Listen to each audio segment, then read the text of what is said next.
Hello, everybody. Welcome to my weird and wonderful world, and welcome to Sparkstember. Not to worry, I will be leaving timestamps down below.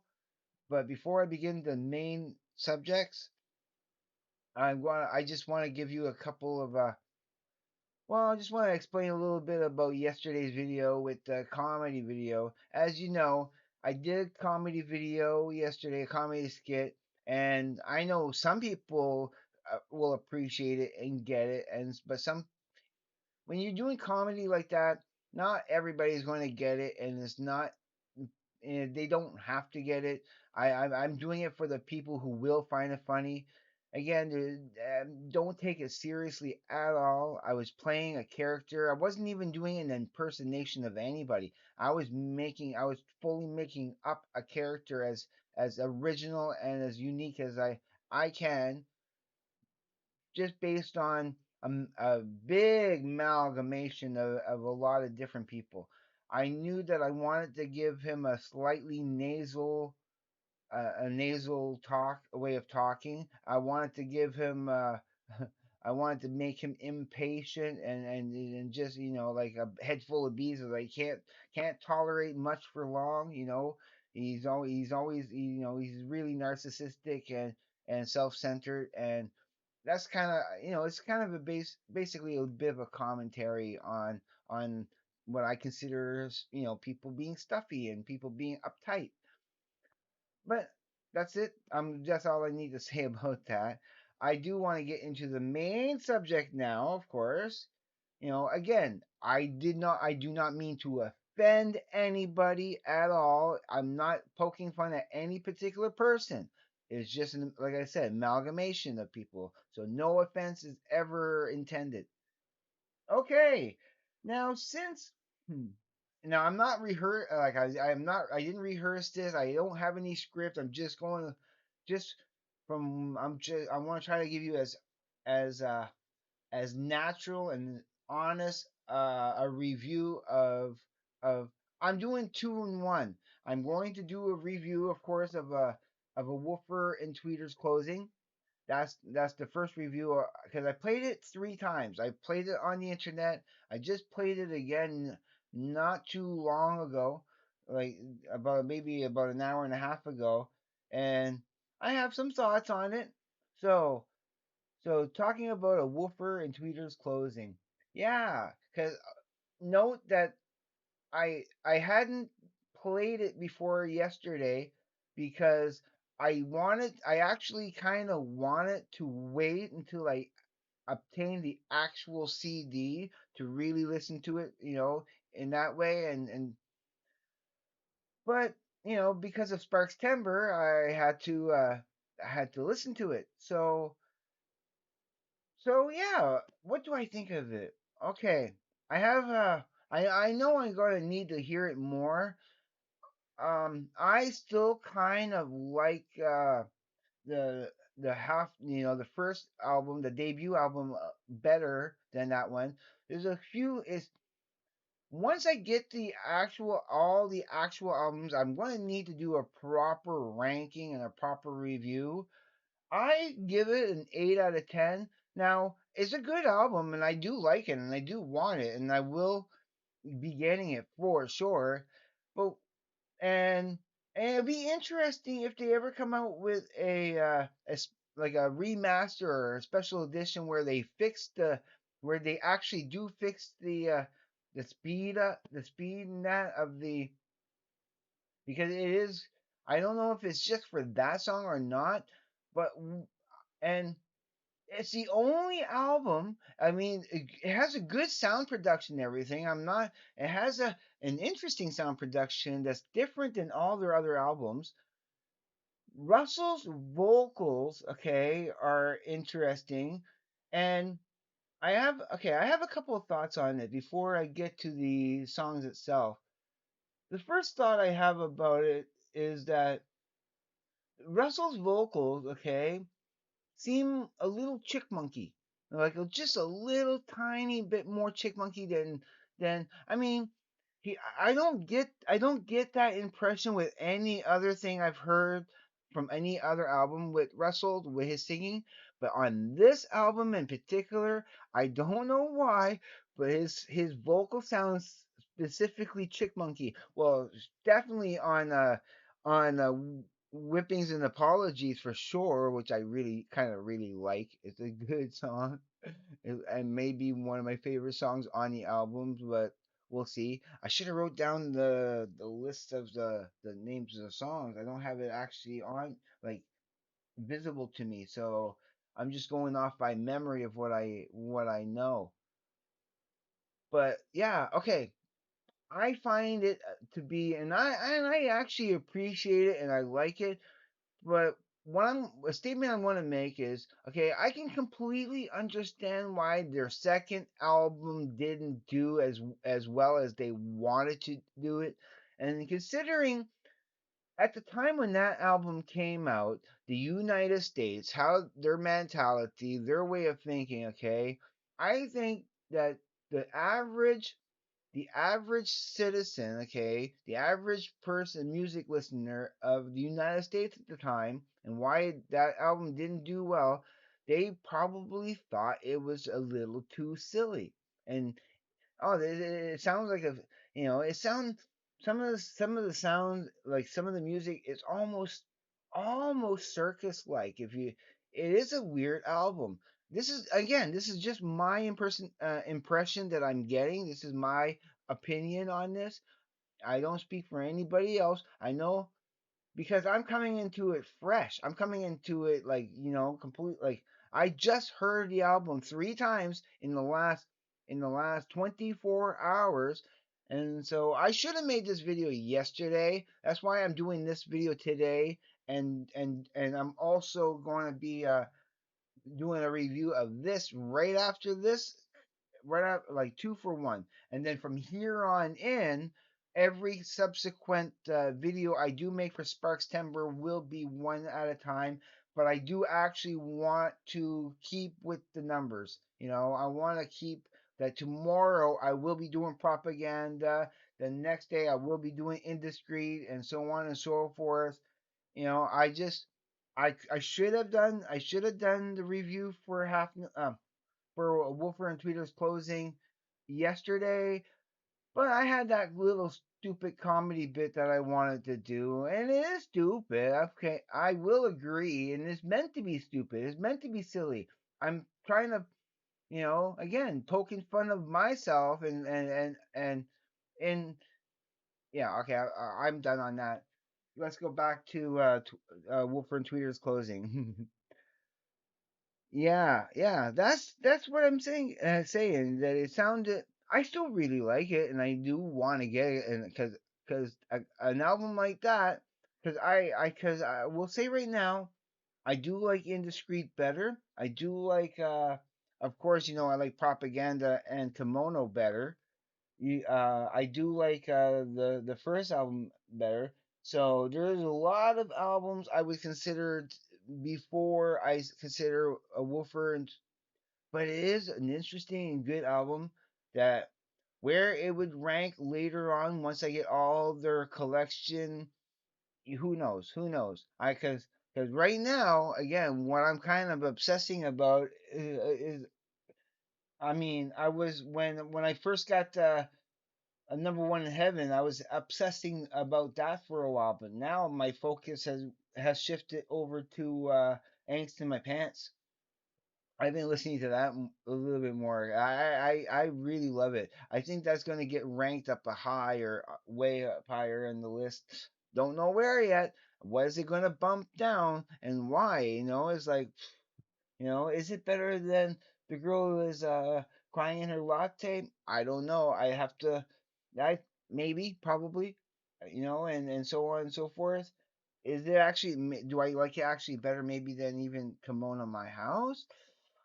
I'm not saying. I will wait until that time comes. But now talking about the songs, yeah, I can completely see the whole whimsical side. And again, I want to urge you, and I'm going to leave it down in the comments below. The both the videos that that that Heidi Lee did for her on her channel. So I married a record collector. So I'm gonna pin that down below for each one of these episodes. I'm gonna give her the shout out because she's the one that gave me the idea to do this in the first place. I love the idea. It's wonderful, and I'm getting good feedback on it and everything. So yeah, I want to continue doing this. So shout out to Hilda Lee from So I Married a Record Collector.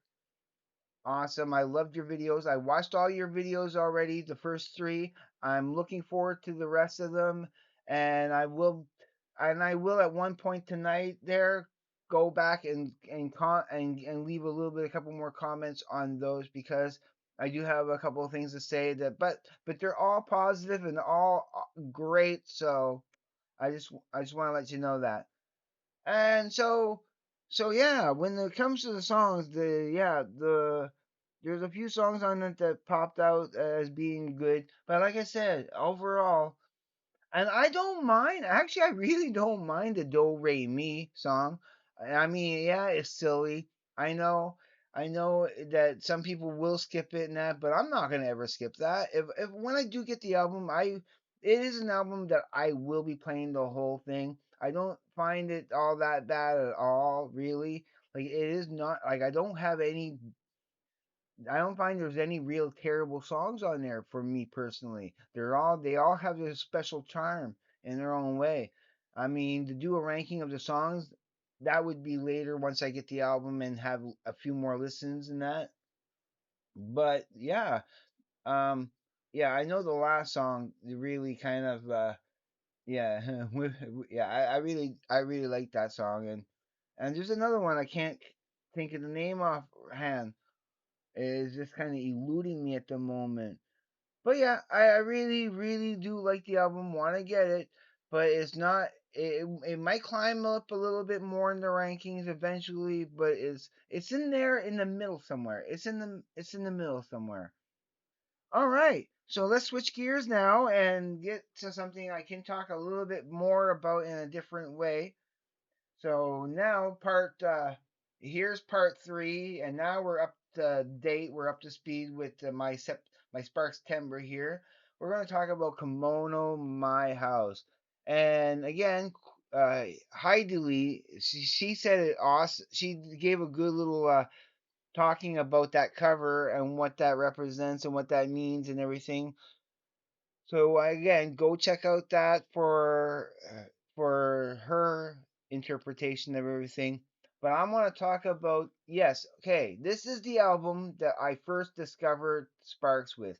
After seeing that trailer from working at the movie theater, seeing the trailer for the Sparks Brothers documentary, coming home and the first video not the video I played the performance. I think it was the top of the pops performance, the one where at the beginning they zoom right into Russell's face.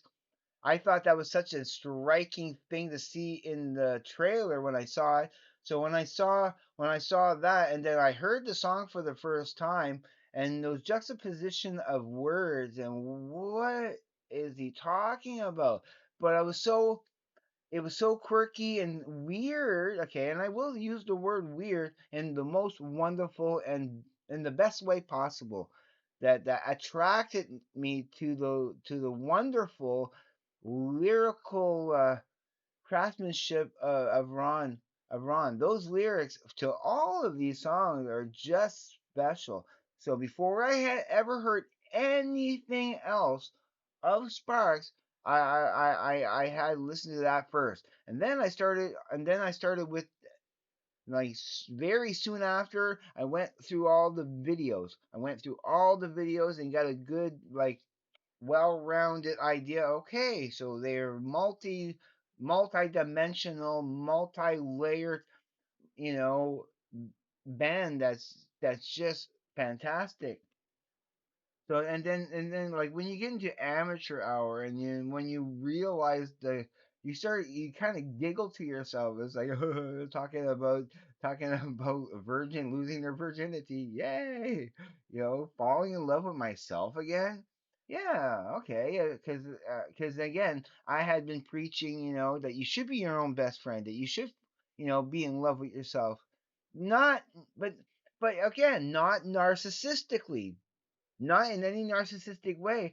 And when you listen to "Falling in Love with Myself" again, it's not being narcissistic. He's not singing about it in any narcissistic way at all, and which I think is just fantastic. Let me get those lyrics out because I have lyrics handy for this, but I didn't have lyrics before for the other two, so I can't give a proper review. But with the lyrics,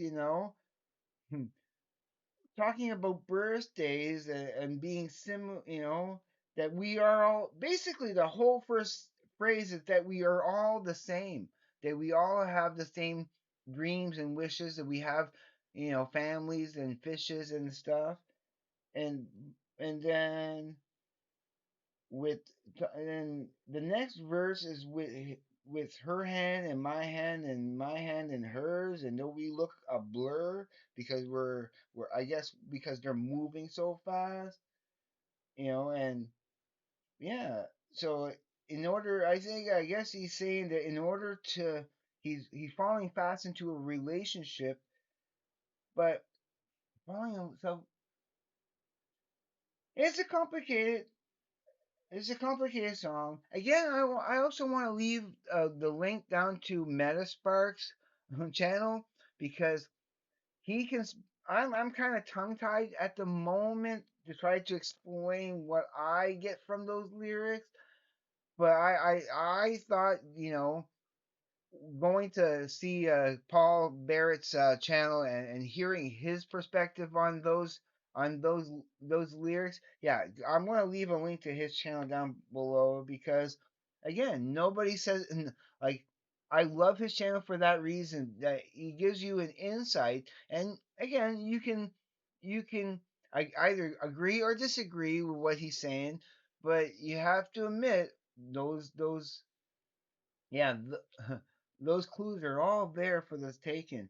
But of course, again, up here in heaven, the whole twist on the Romeo and Juliet trope that thank God is not Christmas, a Christmas song that is not a Christmas song, but it is a Christmas song. 100% count it as a Christmas song. But a Christmas song you can play any time of the year. It's a universal kind of multi-dimensional, multifaceted album. And I 100% totally agree.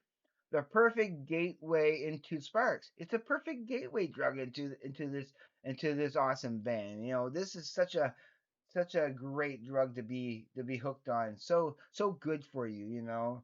And mind expanding and mind opening and just it always leaves me with a feeling of joy.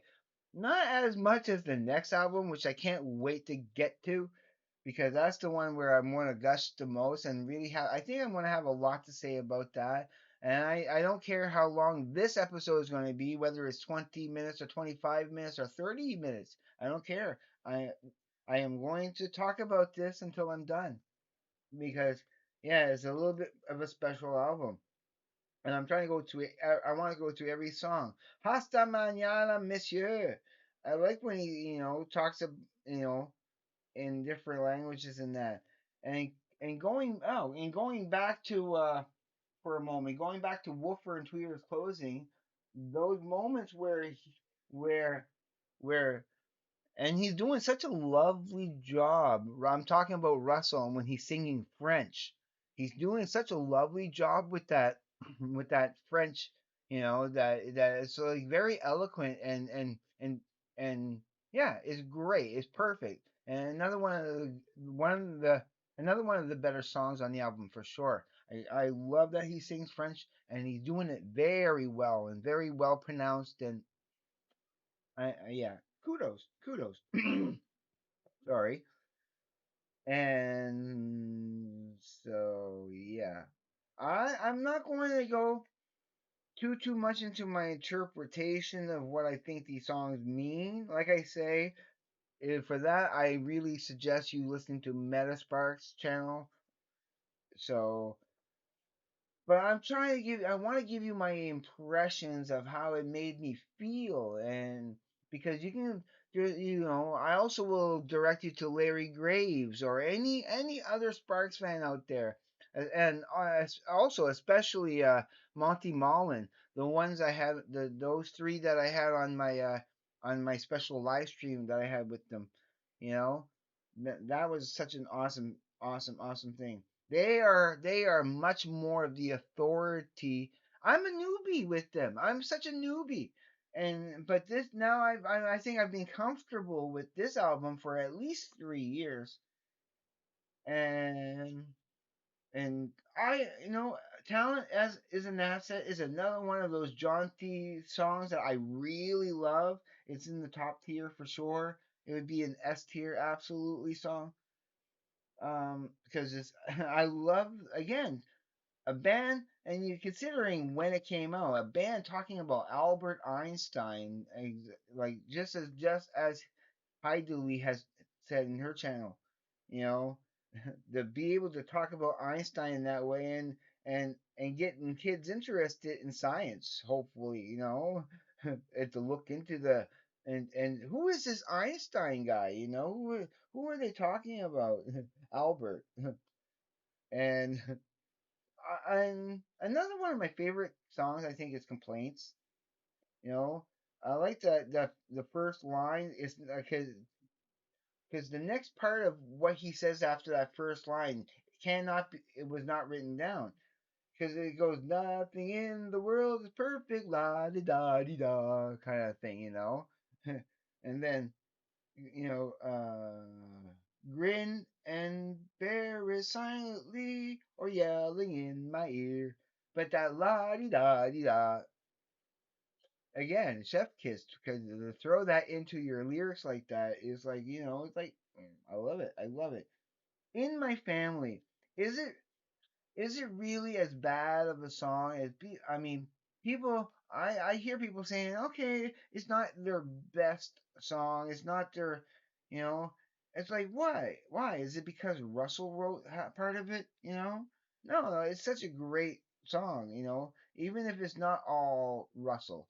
Like everybody always points out Russell as being that fantastic songwriter, but as simple and as basic as all as in my family is, because there's not too much variations in the words. Okay, there's nothing really deep, you know.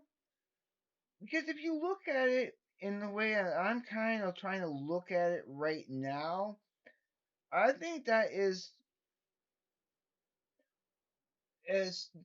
simultaneously kind of a showing of respect to each other. They're both saying at the same time in the same song that my family, that we are special. That I love my brother. I'm you know we are partners. We are friends. We're going to be inseparable. And I think this song kind of makes that statement in a way because listen to these lines. Family, okay, big and small. It's like any other family. That's how it's going to be before and after me. Manufacturing many me's. Giving hang my Gonna hang myself from my family tree. It's like what is he talking about? Gonna hang myself. I mean, he's not talking anything specifically about anything else outside of his family dynamic. That's what I'm getting at. That, you know, he's thinking, you know, hang myself from my family tree, meaning basically that he's going to be connected to his family with his best friend and partner and brother, you know, that yeah, they're in there for the long time, you know, for the I mean, that is your pretty much your best telling sentence right there. That's how it's going to be before and after me. Yeah.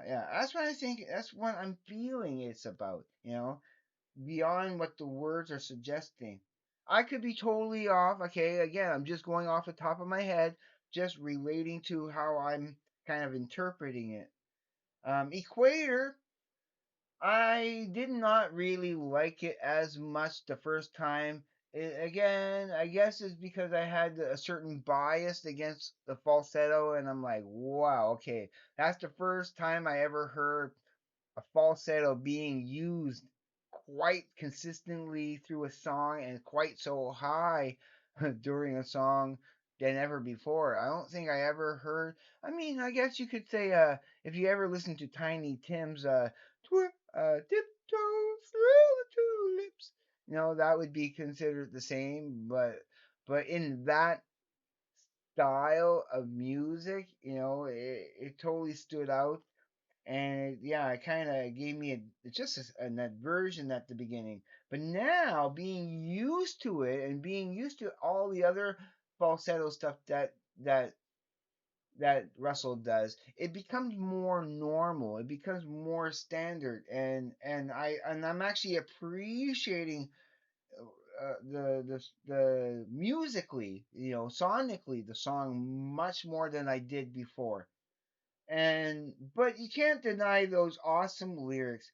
You know, it even gives you the exact date and even time, because what did Neil deGrasse? You just because it's time is not just time.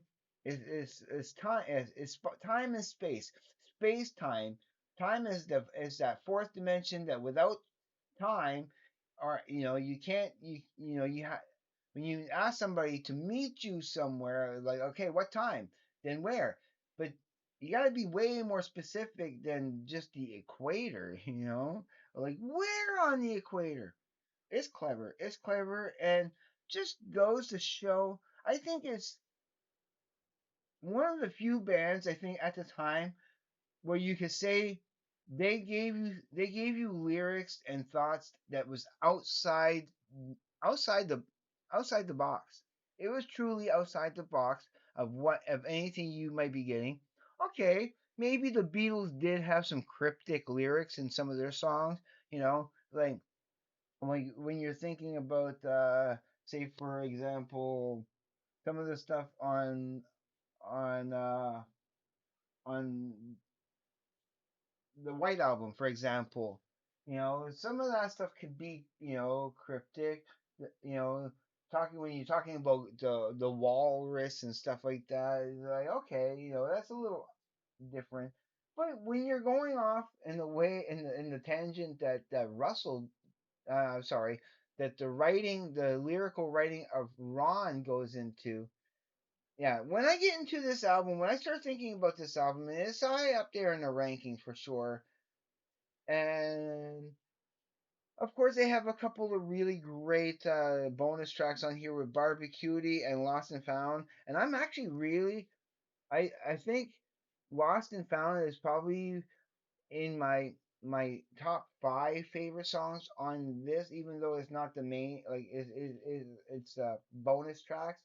They are still like on this whole, even with the bonus tracks. Yeah, and let's not forget to talk about Amateur Hour, the from the Fairfield Halls, which this is the last thing I want to talk about, and then I'm going to let you go, as we're going on to 30 minutes already.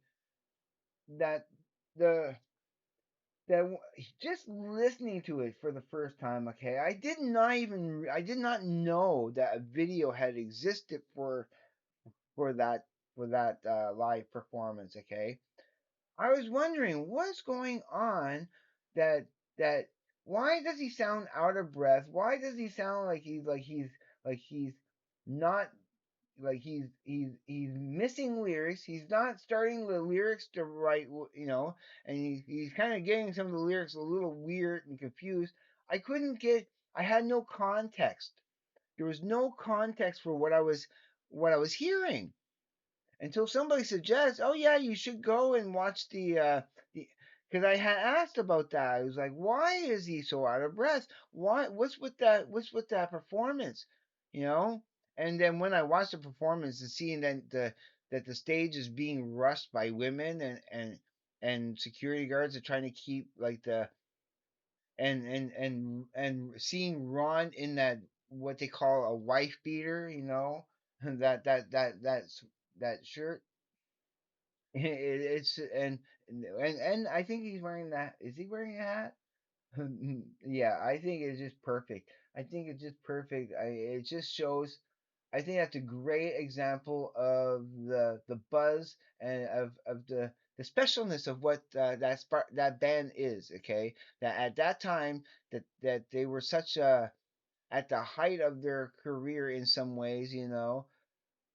That performance it's amazing and needs to be viewed by everybody. And I'll see if I leave that down in the and pinned to the comments with everything else too. The the video to that. I'll leave some stuff pinned down there. And again, I'll leave some. I will leave some timestamps as much as I can. I'm not going to be doing that until tonight. Just a moment. I'm going to press pause for a second. I got a phone call coming. Hello again. That was going to be instantaneous for you. I just had to, it was just my brother calling to find out what time we were working tonight. But anyway, yeah, so I guess I'm going to just start winding this down. I'm just going to end this right here because, yeah, that's pretty much my take on Kimono in my house. I knew I was going to have a lot more to say about this. Again, I didn't want to go really dive too much into the lyrics. I just want to try to give you my impressions of what I felt of how I felt about it.